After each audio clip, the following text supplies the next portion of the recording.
जब कभी कोई व्यक्ति बोलता है तो उसके शारीरिक चेष्टाएं और हाव भाव भी समझने वालों को उसकी ओर देखते हुए ध्यान करना चाहिए। कृष्ण कह रहे हैं कि हे कौन्ते, यही देह कहा है क्षेत्र नाम से। पिंड से लेकर ब्रह्मांड तक जो कुछ भी दिख रहा है, ये पिंड ब्रह्मांड में विराट देह यही क्षेत्र है। ये परमात्मा के पिंड स्वरूप क्षेत्र में परमात्मा का अंश जीवात्मा रहता है।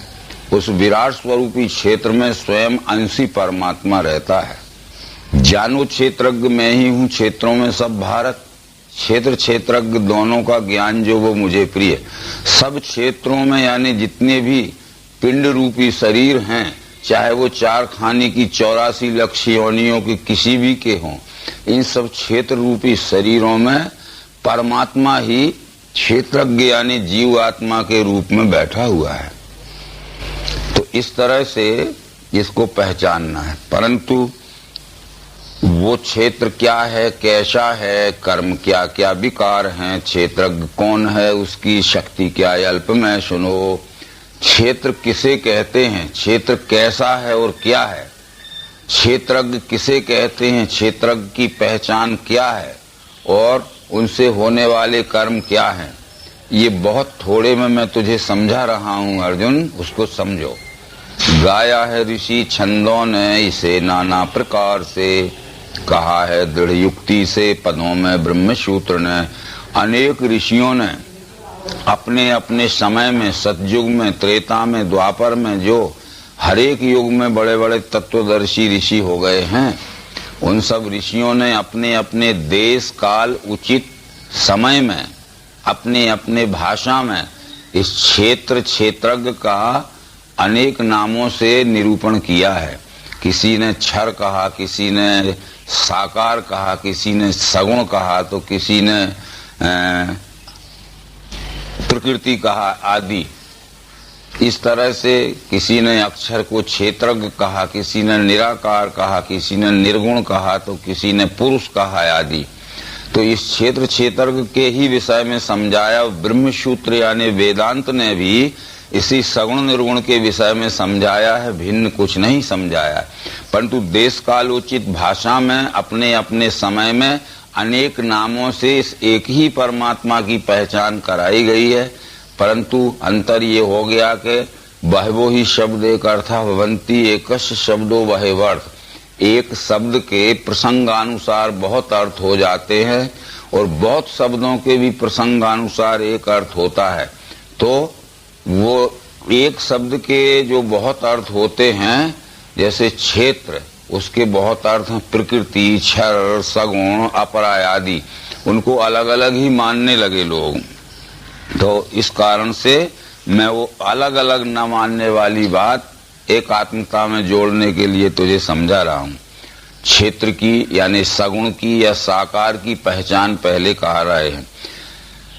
पंचभूत अहंकार बुद्धि चित्त 10 इंद्रियां, मनोरेंद्रियों के 5 विषय भी गिनो। इच्छा द्वेष शौक पीड़ा दे चैतन्य धैर्य, ये अल्प में क्षेत्र और तिसके विकार समझा दिए। पंचभूत यानी पृथ्वी जल अग्नि वायु आकाश, अहंकार 6, बुद्धि 7, चित्त 8 और उसमें 10 इंद्रियां और जोड़ी तो 18 और मन 19वां और इंद्रियों के 5 विषय, शब्द स्पर्श रूप रस गंध, ये सबका मीजान यानी टोटल 24 होता है।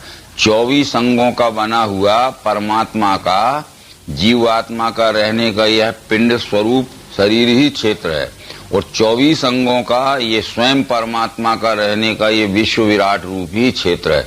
पिंड ब्रह्मांड की रचना एक सरीखी होने से ये जो पिंड में है वही वही ब्रह्मांड में है। ये सांख्य शास्त्र के सिद्धांत से ये गिनती बताई गई है। सांख्य शास्त्र के रचयिता कपिल मुनि ने, जिसे भगवत गीता के विभूति योग नाम के 10वें अध्याय में कृष्ण ने कहा है सिद्धा नाम कपिलो मुनि, ये कहा गया है कि चतुर्विंशति तत्वज्ञ यत्र तत्र आश्रम वशेत, जटा मुंडी शिखा वापी मुच्चिते नान्त संशया। पिंड ब्रह्मांड की रचना के 24 तत्वों का ज्ञान जिस व्यक्ति को भी हो गया है, वो कहीं भी रहे, चाहे वो सड़क के किनारे रहे, झाड़ के नीचे रहे, झोपड़ी में रहे अथवा एयर कंडीशन की बिल्डिंग में रहे, परंतु पिंड ब्रह्मांड की रचना के 24 तत्वों का ज्ञान जिसे हो गया है वो मुक्त पुरुष है। वो जटावापी शिखा मुंडी, यानी सिर घुटावे न घुटावे, कंठी माला तिलक लगावे, पहने न पहने, वो मुक्त पुरुष है। इस तरह से ये 24 तत्वों का बना हुआ ये शरीर है, 24 तत्वों का बना हुआ ये ब्रह्मांड है। अंश अंशी भाव से पिंड ब्रह्मांड की रचना एक सी है। इसमें 7 विकार हैं। इच्छा यानी आसक्ति, पूर्ति नहीं हुई इच्छा तो द्वेष यानी बैर।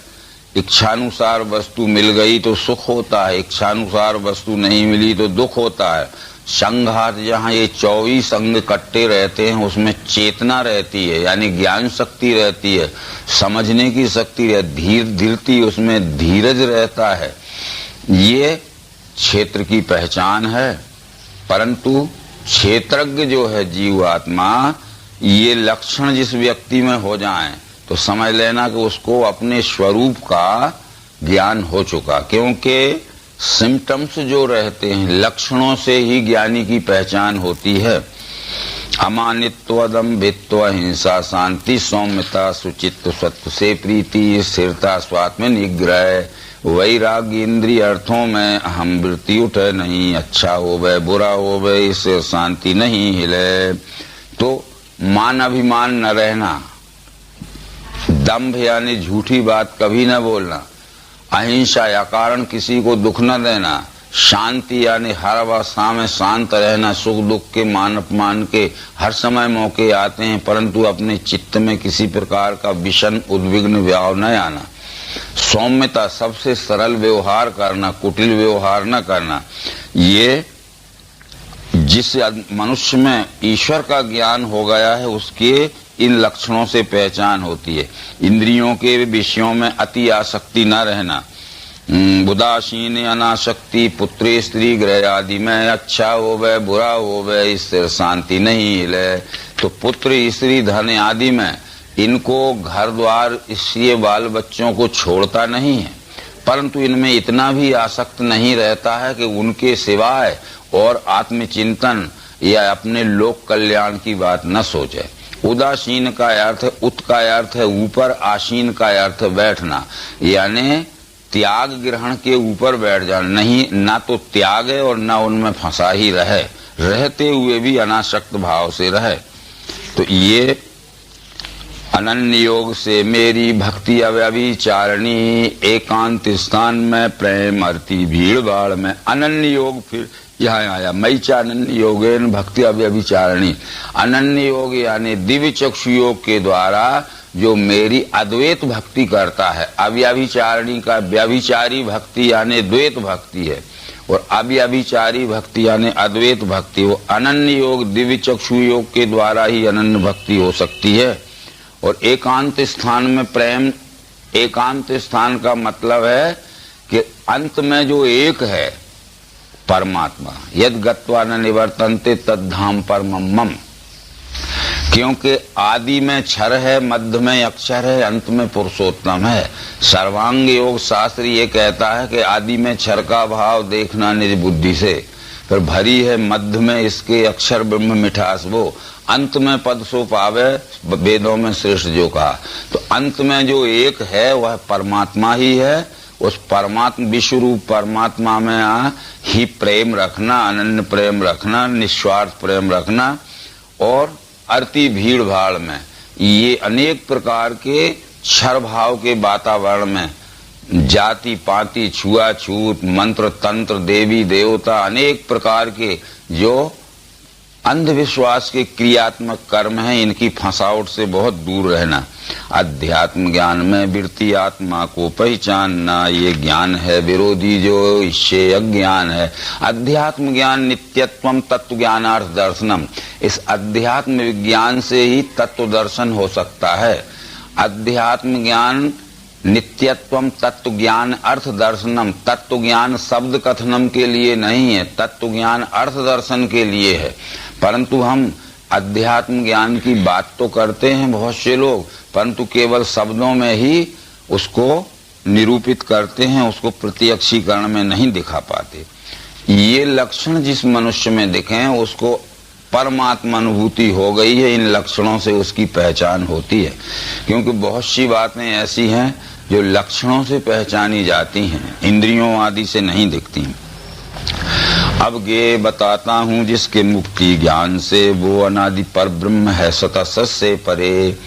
अब ये क्षेत्र और क्षर, क्षेत्रज्ञ अक्षर, इन दोनों का लय जिस ज्ञेय यानी पुरुषोत्तम में होता है उसकी पहचान कराता हूँ कि वो कहाँ है और कैसा है। वो अनादि है। अनादि इसलिए है कि क्षर अक्षर दोनों आदि हैं। अनादि परमात्मा से पहले क्षर यानी सगुण, अक्षर यानी निर्गुण की कल्पना हुई है। यदि परमात्मा नहीं तो क्षर अक्षर भी नहीं, पर क्षर अक्षर ना भी रहें तो भी परमात्मा रह सकता है। यानी अनादि उसे कहते हैं कि जिसके ऊपर कल्पनाएं की जाएं, तो वो अनादि है। वो कैसा है कि उसे सर्वत्र है, हाथ पैर मुंह शीश नेत्र हैं, सर्वत्र कान हैं, उसको सबों में व्याप्त है वही। उसे सर्वत्र हैं, हाथ पैर मुंह शीश नेत्र हैं, सर्वत्र कान हैं साकार दृष्टि से, सबों में व्याप्त है निराकार दृष्टि से, वही यानी विश्वरूप परमात्मा। इंद्रिय गुणों का साक्षी नहीं है, इंद्रियां जिसे सर्वाधार नहीं, बीद है भोगता है गुण निर्गुणी, भीतर बाहर भूतों के हिलता है स्थिर है वही, सूक्ष्मत्व से नहीं दिखे दूर है और पास है। भीतर भी है वह निराकार दृष्टि से, बाहर है वह साकार दृष्टि से, हिलता है साकार दृष्टि से, स्थिर है निराकार दृष्टि से, वही यानी ज्ञेय स्वरूप परमात्मा। पर सूक्ष्मत्व से नहीं दिखे दूर है और उपास है। सूक्ष्मत्व शब्द यह कारण स्वरूप शब्द है। स्थूल सूक्ष्म और सूक्ष्मत्व, तो स्थूल है क्षर, सूक्ष्म है अक्षर, पर सूक्ष्मत्व यानी कारण स्वरूप है परमात्मा। जैसे मैंने इस रुमाल को या इस कपड़े को देखा तो अवश्य इसमें तीन भाव दिखेंगे। स्थूल रूप से यह कपड़ा है, सूक्ष्म रूप से यह सूत है और कारण रूप से यह कपास है।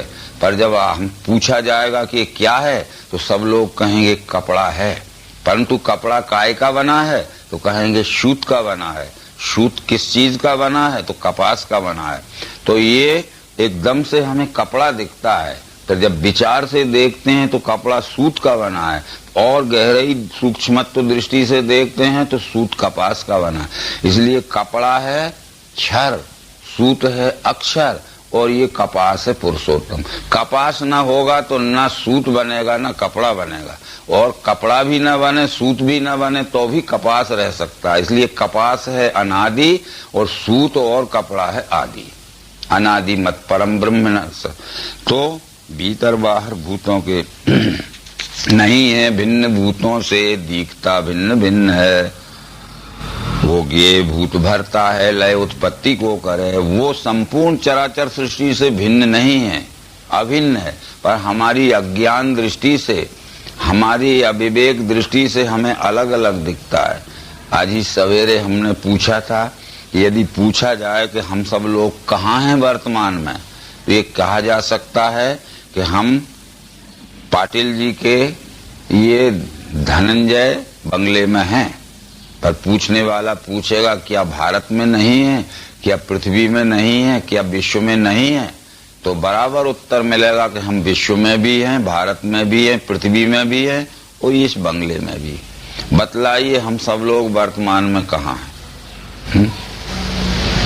अगर कहोगे कि तो क्या विश्व में तो हैं, पर पाटिल जी के बंगले में नहीं, भारत में नहीं। यानी ये बंगले से लेकर विश्व और विश्व से लेकर बंगला अभिन्नता में जुड़ा हुआ है। पर हमारी दृष्टि से तो अलग अलग दिख रहा है। ये महाराष्ट्र अलग है तो मध्य प्रदेश अलग है, तो भारत अलग है, तो अमेरिका अलग है, तो चाइना अलग है। तो ये नहीं है भिन्न। वो सूक्ष्म, वो ज्ञेय भूत भरता है, लय उत्पत्ति को करे। वो ज्ञेय नाम है परमात्मा का, संपूर्ण भूतों का धारण करने वाला है। सत्वगुण यानी विष्णु के रूप में उत्पन्न करने वाला है, रजोगुण यानी ब्रह्मा के रूप में, और गिसृष्णु सबको लय करने वाला है शंकर यानी तमोगुण के रूप में। वो ज्ञेय भूत भरता है, लय उत्पत्ति को करे, भूत वृत्ति तज ज्ञेयम गृषणु प्रविष्णु चा। ऐसा सूर्य में तेज उसका है, कहा है तम से परे ज्ञान ज्ञेय, ज्ञान गम हिये में सबके वसा। ये सूर्य में भी उसका तेज है। क्यों कि उसके तेज से परमात्मा के अक्षर और क्षर भाव दो प्रकाशित होते हैं।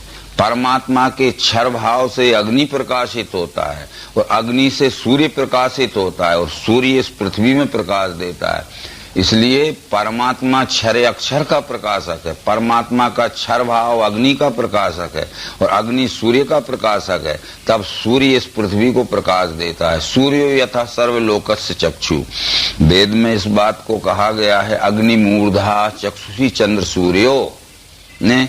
अग्नि परमात्मा का सिर है, सूर्य चंद्र परमात्मा के नेत्र हैं और इस तरह से सूर्य को भी प्रकाशित करता है। यह संक्षेप से क्षेत्र ज्ञान ज्ञेय बता दिया, जानने से इसे पावे मेरा भक्त अनन्यता। यह बहुत थोड़े में क्षेत्र यानी क्षर, क्षेत्रज्ञ यानी अक्षर और दोनों का लय स्थान ज्ञेय यानी पुरुषोत्तम, ये तुझे थोड़े में समझा दिया अर्जुन। जो इसको जान लेता है वही मेरा अनन्य भक्त बनता है। मतलब मद भक्ति एतद विज्ञाय मद भावायोपपद्यते, जब जान लेता है तब मेरा अनन्य भक्त होता है।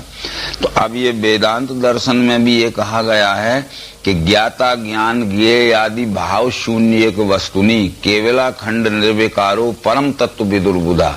ज्ञाता ज्ञान ज्ञेय इस त्रिपुटी का भी जहाँ लय हो जाता है उसका नाम है वस्तु। वस्तु कैसी है? केवल है, अखंड है, निर्विकार है, परम तत्व विदुर्बुधा। उस परम तत्व को बुद्धिमान जानते हैं, पर कौन से बुद्धिमान जानते हैं? विशुद्ध बुद्धिमान जानते हैं। तो ये यहाँ तक बतला दिया। परंतु अब यहाँ जगत की उत्पत्ति जब सांख्य शास्त्र जैसे शास्त्र ने मानी है तो वो भी यहाँ कारण बतला रहे हैं कि प्रकृति पुरुष का जोड़ा है सनातन जान तू, विकार गुण होते हैं पैदा जानो स्वभाव से। बिना जोड़े के कोई काम नहीं होता है।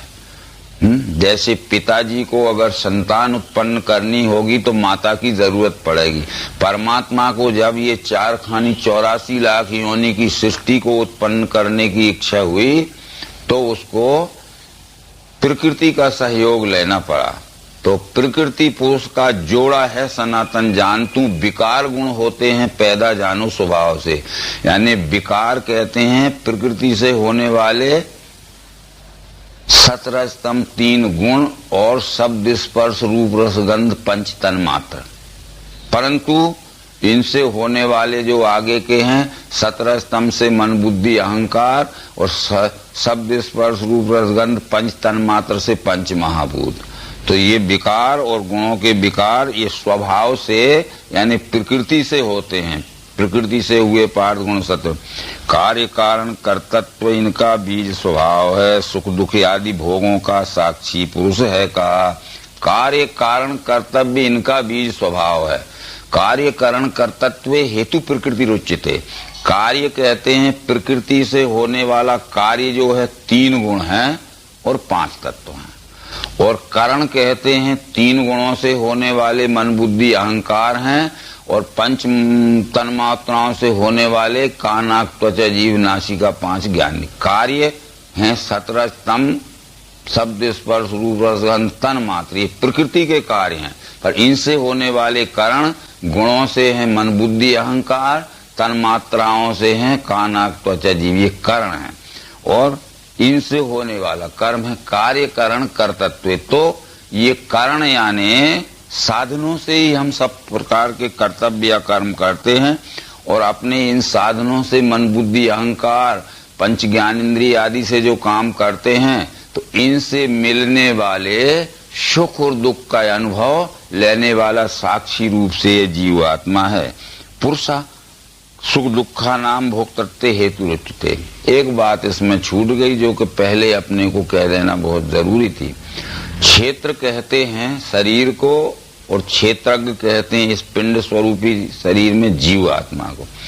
परंतु व्यवहारिक पक्ष में हम क्षेत्र कहते हैं जमीन को, और क्षेत्रज्ञ कहते हैं जमीन के करने वाले किसान को। ये जीव आत्मा रूपी किसान का ये शरीर रूपी खेत है। जीव आत्मा रूपी किसान अपने शरीर रूपी खेत को अच्छी तरह पहचान लेवे कि मेरी कनिष्ठ भूमि है कि मध्यम भूमि है कि उत्तम भूमि है। कनिष्ठ भूमि यानी तमोगुणी शरीर है कि रजोगुणी शरीर है कि सत्वगुणी शरीर है, उत्तम है। तो ये जीव आत्मा रूपी किसान अपने शरीर रूपी खेत को अच्छी तरह से पहचान कर कर्म रूपी बीज बोवे। फिर जैसा कर्म रूपी बीज बोएगा वैसा ही सुख दुख रूपी फल इसको मिलेगा। तो इसलिए इस जीव आत्मा रूपी किसान को चाहिए कि अपने शरीर रूपी खेत को अच्छी तरह से पहचान के सुधार लेवे, फिर अच्छा इसमें अच्छा कर्म रूपी बीज बोवे ताकि अच्छा सुखमय रूपी फल मिले। क्योंकि सुबीजम सुक्षेत्रेषु विपुलानि उत्पादनो, श्रुति में ये मंत्र आया है कि सुबीजम अच्छा बीज होना चाहिए, अच्छा कर्म रूपी बीज बोना चाहिए। सुक्षेत्रेषु तो अच्छी सूरी हुई शरीर रूपी जमीन होना चाहिए। तो विपुलानि उत्पादनों, तो विपुल सुख का आनंद मिलेगा। तो इस तरह से ये वो कहते हैं कार्य कारण कर्तृत्व इनका बीज स्वभाव है। सुख दुख आदि भोगों का साक्षी पुरुष है। प्रकृति के द्वारा आत्मा भोगे गुण स्वभाव के, गुणों के संग से ही ये देखे योनि बुरी भूली। ये प्रकृति से उत्पन्न जो तीन गुण हैं, इन तीन गुणों के संग दोष में फंसकर यह जीव आत्मा गुणानुसार कर्म करता है और कर्मानुसार उसके अच्छे बुरे फल भोगता है। इसलिए गुणों के संग से ये देखे योनि बुरी भली, यानी गुणों को अधीन करके और गुणों से साक्षी रूप से काम लेगा तो ये उत्तम योनि में जाएगा। और गुणों के बस में होकर गुण इस जीव आत्मा से काम लेंगे तो ये अनर्थ ही करेगा, जिससे इसको अधो योनि में जन्म मिलेगा। यानी अनुकूल सदा साक्षी भरता भोगता महेश्वर परमात्मा कहें जिसको वही है इस देह में। आज यहाँ भी ये विचार करना है कि अनुकूल सदा साक्षी भरता भोगता महेश्वर, जिसको विश्वरूप परमात्मा कहते हैं, जिसको पुरुषोत्तम कहते हैं, वो इस पिंड से लेकर संपूर्ण विश्व में वह परमात्मा ही परमात्मा कहें जिसको वही है इस देह में। इस देह में माने जानो क्षेत्रज्ञ मैं ही हूँ क्षेत्रों में सब भारत। तो उसको उपदृष्टा क्यों कहा है? उपदृष्टा कहते हैं कि जो सदैव समीप रहकर हमारे सब कर्मों को देखता है। क्योंकि कबीर आदि संतों ने कहा है कि राम झरोखा बैठकर सबका मुजरा ले, जाकी जैसी चाकरी बाको वैसो दे। तो झरोखा बैठ के माने ये इंद्रियों की खिड़कियों में वो बैठा हुआ है और खिड़कियों में बैठा बैठा हम क्या कर रहे हैं वो सब देख रहा है, और जैसा हमने किया है वैसा वो उसका फल देता है। उपदृष्टा कहने का मतलब ये था कि बहुत से प्रमाण, जैसे शकुंतला नाम की एक कण्व ऋषि के आश्रम पर पाली हुई मेनका वैश्या की पुत्री थी। राजा दुष्यंत ने उससे जब संसर्ग कर लिया, गर्भिणी हो गई, वो एक कह के गया कि जब अब मैं राशि ठाट बाट के साथ आऊंगा और तुम्हें सम्मान के साथ ले जाऊंगा, पर उसकी वासना पूर्ति होते ही वो भूल गया।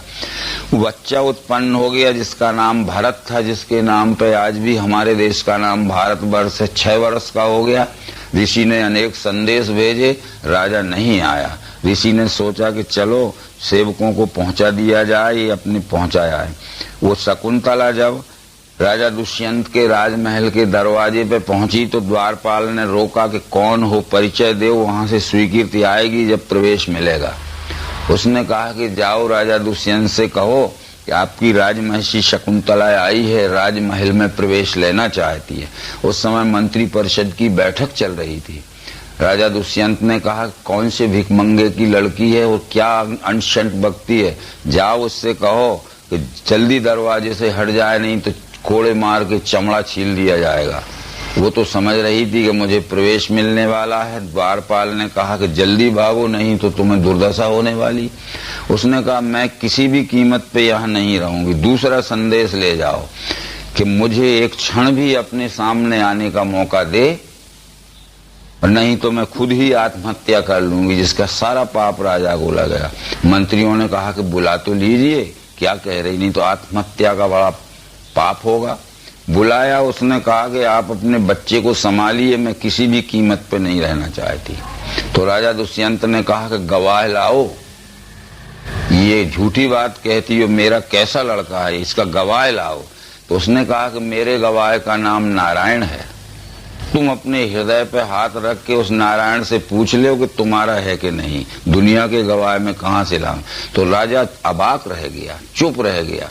जब निरुत्तर हो गया तो मंत्रिपरिषद के लोगों ने कहा कि अब तुम्हारा तो है, क्योंकि निरुत्तर हो गए हो तुम। आकाशवाणी हुई का मतलब वाणी आकाश का गुण है, और मंत्रियों ने वाणी से कह दिया कि जब तुम उत्तर ही नहीं दे रहे हो, निरुत्तर हो गए, तो दरअसल में ये तुम्हारा ही है। इसलिए ये उपदृष्टा है परमात्मा, हमेशा उससे कोई बात छुप नहीं सकती। प्रकृति के द्वारा आत्मा को ध्यान से, कोई ये में मन से लखें, कोई सांख्य ज्ञान द्वारा, कोई कर्म योग से। जिन्हें ज्ञान नहीं ऐसे औरों से सुन के मुझे भजते हैं, वे भी भक्त मृत्यु के भय से बचें। अनेक प्रकार से उस परमात्मा का ज्ञान करने वाले लोग, कोई अपने ध्यान से बैठ कमरे में बैठ के ध्यान लगाते हैं, किसका लगाते हैं भगवान जाने, कौन सी सूरज सकल है और कहाँ दिखती होगी उन्हें, गलत बात है। कोई सांख्य योग के द्वारा जानते हैं, वो भी पढ़ते हैं, सुनाते हैं, और कोई अनेक प्रकार के क्रियात्मक कर्मों से जानते हैं, जबकि कृष्ण ने कह दिया कि नहीं वेद से, नहीं यज्ञ दान से, नहीं क्रिया से नहीं। और जिनको ज्ञान नहीं है, ऐसे दूसरे लोगों से भी सुनकर अगर उसको जानने पहचानने का प्रयत्न करते हैं और जान पहचान लेते हैं, तब वो मृत्यु के भय से बचते हैं। जब तक वो जान पहचान नहीं कर पाएंगे, तब तक उनका संशय भ्रम निवारण नहीं होगा, जन्म मृत्यु का बंद नहीं होगा फेरा। तो इस तरह से उसको जानना पहचानना बहुत जरूरी है, क्योंकि यह संक्षेप से क्षेत्र ज्ञान गे लखा दिया, जानने से इसे पावे मेरा भक्त अनन्यता। बस जानने पर मुख्य नौबत आती है। किताब पढ़ने के बाद भी जानना पड़ेगा, भाषण सुनने के बाद भी जान पहचान करना पड़ेगी। जिसके विषय में बोला जाता है, जिसके विषय में सुना जाता है, वो है कहाँ, उसकी जान पहचान हो जाना जरूरी है। जो जो उत्पन्न होता है स्थिर वाचर विश्व में, वो संयोग से होवे क्षेत्रज्ञ और क्षेत्र के। यहाँ से सांख्य शास्त्र के विचार श्री कृष्ण ने अर्जुन को समझा रहे हैं। ये विश्व ही विश्वरूप परमात्मा है, यह जान पहचान हो जाना हर एक व्यक्ति को बहुत जरूरी है। ये जान पहचान हुए बगैर कोई इस विश्वरूप परमात्मा का अनन्य भक्त नहीं हो सकता। यहाँ से थोड़ा प्रसंग बदलता है। इस संसार में जो भी जड़ और चेतन उत्पन्न होते दिखता है, वो क्षेत्र यानी अष्टधा प्रकृति, क्षेत्रज्ञ यानी परमात्मा का अक्षर रूपी पुरुष, इनके संयोग से होता है। 14वें अध्याय में भी यह बात कृष्ण जी ने बतलाई है कि मेरी योनि महत ब्रह्म, वहां गर्भ मैंने दिया, उससे सब भूतों की होवे उत्पत्ति भारत। सब योनिन में कौनते होवे उत्पन्न मूर्ति, जो उनका स्थान महत ब्रह्म बीजदाता पिता हूं मैं। 4 खानी की 84 लक्ष योनियों में जो भी जड़ चेतन सृष्टि होती है, वो महत ब्रह्म रूपी क्षर प्रकृति रूपी योनि में परमात्मा ने वो जीवात्मा रूपी बीज डाला है, तब ये संपूर्ण चराचर सृष्टि हुई है। इस श्लोक से भी यही कृष्ण जी प्रमाणित कर रहे हैं कि जो उत्पन्न होता है स्थिर वचर विश्व में, वो संयोग से होवे क्षेत्रज्ञ और क्षेत्र के। यहाँ क्षेत्र नाम है परमात्मा के, ये अष्टधा प्रकृति का यानी मूल माया का यानी क्षर का, और क्षेत्रज्ञ नाम है परमात्मा के अक्षर रूपी पुरुष का। इनके संयोग से यह जीव रूपी सृष्टि हुई है। विनाशी सब भूतों में अनाशी एक रूप से स्थित है परमात्मा, ये जो देखे जागता वही। ये विनाशी सब भूतों में अनाशी एक रूप से स्थित है परमात्मा, ये जो देखे जागता वही। यहाँ विनाशी का अर्थ जो है नाश हो जाना नहीं है, विनाशी का अर्थ है विनश जाना बिखर जाना, फैल जाना या पसर जाना। जैसे एक शक्कर का या गेहूं या चावल का ढेर रहता है, राशि रहती है, जब हम उसे फैला देते हैं तो वो फैलने को विनस जाना, फैल जाना, बिखर जाना कहते हैं। तो ये व्याप्त है सम सर्वत्र परमात्मा, यह देख के आत्म भाव नहीं त्यागे भो पावे परम गति। ये व्याप्त है सम सर्वत्र परमात्मा, यह देख के, यानी परमात्मा संपूर्ण चराचर सृष्टि में समान भाव से व्याप्त है। यह देख के यानी प्रयोग में प्रत्यक्ष देख के, ये व्यवहार करते समय जो चराचर सृष्टि के रूप में दिखने वाला परमात्मा है, उससे परमात्मा प्रेम का, अनन्य प्रेम का, जिस काम सेवा का व्यवहार जिसका चलता रहता है, वही वास्तव में ज्ञानी पुरुष है, जानकार पुरुष है, बाकी सब मानने वाले हैं। प्रकृति के योग से ही कर्म ये सब हो रहे, आत्मा कर्म नहीं करता, जो देखे वही लखे। प्रकृति के योग से ही कर्म ये सब हो रहे, आत्मा कर्म नहीं करता। अब यहाँ थोड़ा सा विचार करने जैसी बात है कि ये परमात्मा तो प्रकाशक है, जैसे सूरज जैसे प्रकाश करता है अकेला सूर्य विश्व में, वैसे ही पार्थ आत्मा भी प्रकाश है, सब देह ये। तो आत्मा यह प्रकाशक है, जैसे सूरज का प्रकाश, वो सूरज कोई काम नहीं करता है, पर सूर्य के प्रकाश में हम सब लोग अपने अपने गुणानुसार काम करते हैं। जो पत्र लिखता है वो प्रकाश में लिखता है, जो किताब पढ़ता है वो प्रकाश में पढ़ता है, जो साइकिल चलाता है वो प्रकाश में चलाता है, जो स्वर्ण चांदी के आभूषण बनाता है वो प्रकाश में बनाता है, जो वॉच मेकर वो घड़ी सुधारता है तो प्रकाश में सुधारता है। प्रकाश नहीं सुधारता है, प्रकाश में हम सब अपने अपने गुणानुसार कार्य करते हैं, और प्रकाश बंद हो जाए तो हमारे सबके गुणानुसार कार्य भी बंद हो जाएंगे। इसे आत्मा प्रकाशक है। आत्म प्रकाश में प्रकृति के 3 गुण काम करते हैं।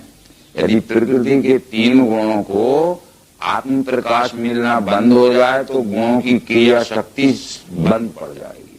इसलिए कहते हैं प्रकृति के योग से ही, यानी प्रकृति के 3 गुणों के सहयोग से ही उत्पत्ति स्थिति लय का सब कार्य हो रहा है। आत्मा कर्म नहीं करता, जो देखे वही लगे, वही सच्चा जानकार है, वही सच्चा ज्ञानी है।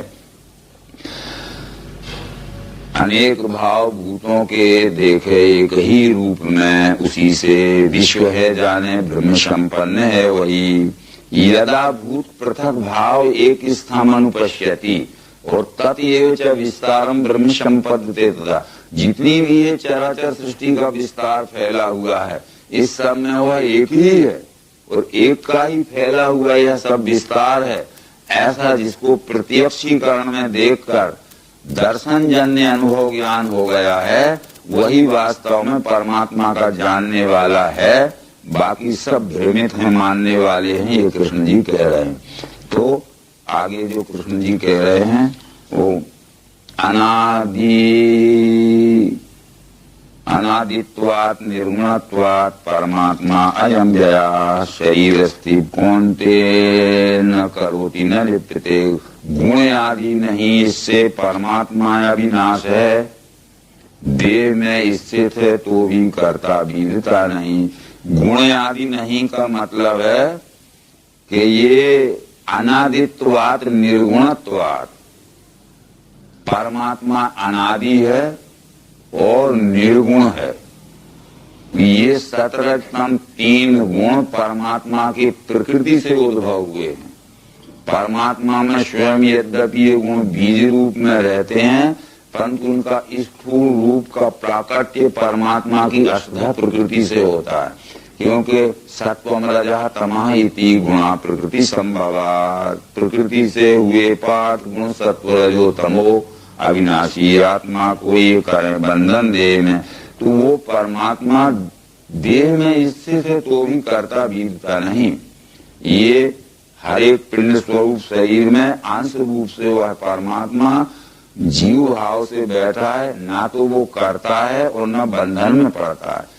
परंतु एक कारण इसमें हो जाता है कि जब यह अपने मूल स्वरूप को नहीं जानता है और ये समझ लेता है कि मैं ही कर्ता धरता हूँ और कर्तापन का अभिमान अपने ऊपर ले लेता है, तो ये भूल जाता है कि गुण कर्म के कर्ता हैं। जैसा कि 14वें अध्याय में बतलाया है, गुण है कर्म के कर्ता, दृष्टा ये जब है लखे, मैं गुणों से परे हूँगा जाने वो मुझ में मिले।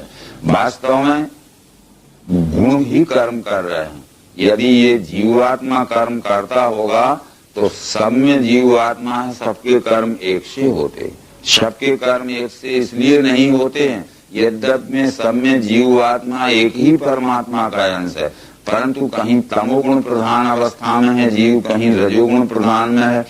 किसी पिंडभूत शरीर में सत्वगुण प्रधान अवस्था में जीव, जिस गुण प्रधान अवस्था में जीव है उस गुण की प्रधानता से उसी गुण का कार्य होता है। इसलिए गुण है कर्म के कर्ता, परंतु गुणों का साक्षी बन के जीवात्मा को रहना है। तो अभी गुणबद्ध है जीवात्मा, इसलिए गुण इससे काम लेते हैं जीवात्मा से। पर जब गुणों का साक्षी हो जाएगा तो ये जीवात्मा गुणों से काम लेने लगेगा। जब गुणों से काम लेने लगेगा तो जिस गुण की जब जिस समय जरूरत आएगी उस गुण को से काम लेगा। अभी जिस गुण की जरूरत भी नहीं है वो गुण जबरदस्ती हमारे से आवेशित होकर काम करवा लेता है। ये बातें सब 5वें अध्याय में कृष्ण जी समझा चुके हैं। काम क्रोध से उपजे भेद जो इस लोक में अंत तक सह लेता है वो सुखी न युक्त वो। यदि कहते हैं कि काम क्रोध वियुक्ता नाम यति नाम या चेष्टाम, काम क्रोध आदि के जो आवेश आते हैं तो ये जीवात्मा जब गुणों का साक्षी हो जाता है इन आवेशों को आने नहीं देता है, और जब साक्षी नहीं होता है तो ये काम क्रोध लोभ के आवेश जबरदस्ती जीव पे आ जाते हैं। अभी काम क्रोध लोभ हमारे में सब में, ये न समझे कोई कि काम नहीं है, क्रोध नहीं है, लोभ नहीं है, पर हम उनके साक्षी होने से गुणों के ये कहते हैं कि भाई तुम आराम करो, तुम्हारी जरूरत होगी जब हम बुलाएंगे। जब हमें काम की जरूरत होती है तो हम काम को बुलाते हैं, क्रोध की जरूरत होती तो हम क्रोध को बुलाते हैं, लोभ की जरूरत होती तो लोभ को बुला लेंगे। परंतु हम इनके साक्षी नहीं होते हैं तो बिना बुलाए काम क्रोध लोग हमारे सिर पे बैठ जाते हैं और वो अनर्थ करवा लेते हैं। यही बात 3रे अध्याय में अर्जुन को कृष्ण जी ने समझाई थी। अर्जुन ने कहा था किसकी प्रेरणा से ये स्वेच्छा कृष्ण जी बल से ढकेलना जैसे वैसे ही पाप आचरण। हमारे अंदर कौन सी ऐसी अज्ञात शक्ति है कि हम बुरा नहीं करना चाहते, वो जबरदस्ती हमें बुरा करने में लगा देती है और हम बुरा कर तो रहे हैं। वो ये चाहते हैं कि हम बुरा करना छोड़ देवें, हम चाहते हैं कि हम बुरा करना छोड़ देवें, पर वो कौन सी अज्ञात शक्ति है जो हम चाहते हैं कि बुरा करना छोड़ दें वो छोड़ने ही नहीं देती। तो कृष्ण का यही उत्तर था, यही काम यही क्रोध है रजोगुण से हुआ, ये अभाषी महापापी यहाँ तो शत्रु जान ले। इसलिए इस काम क्रोध लोगों को जीतना है। अतः रामायण आदि ग्रंथों में ये लिखा है कि तात तीने अति प्रबल खल काम क्रोध लोभ मुनि विज्ञान धाम मन करें निमस में छोड़। भगवत गीता के 17वें अध्याय में लिखा है कि चक्र में डालने वाले नरक के 3 द्वार हैं, काम क्रोध तथा लोभ, तस्मात ये 3 त्यागना। नरक के 3 द्वारों से कौनते मुक्त जो हुआ वो करे वर्ण का कर्म मिले आत्मगति उसे। यानी इस तरह से ये काम क्रोध लोभ तो हमारे में भी है पर हमारे वश में है, परंतु ये जीव आत्मा के वश में गुण नहीं रहते हैं तो गुण से उत्पन्न काम क्रोध लोभ भी वश में नहीं रहते हैं, ये अनर्थ करवा लेते हैं। काम क्रोध लोभ निकल नहीं सकते शरीर, ये प्रशांत रहेंगे, निर्विकार रहेंगे। इतनी व्याख्या का आशय यही था। तो जैसे प्रकाश आकाश सर्वव्यापी ज्यों सूक्ष्म है विधता नहीं, वैसे ही शब्देहों में रहे आत्मा फंसे नहीं।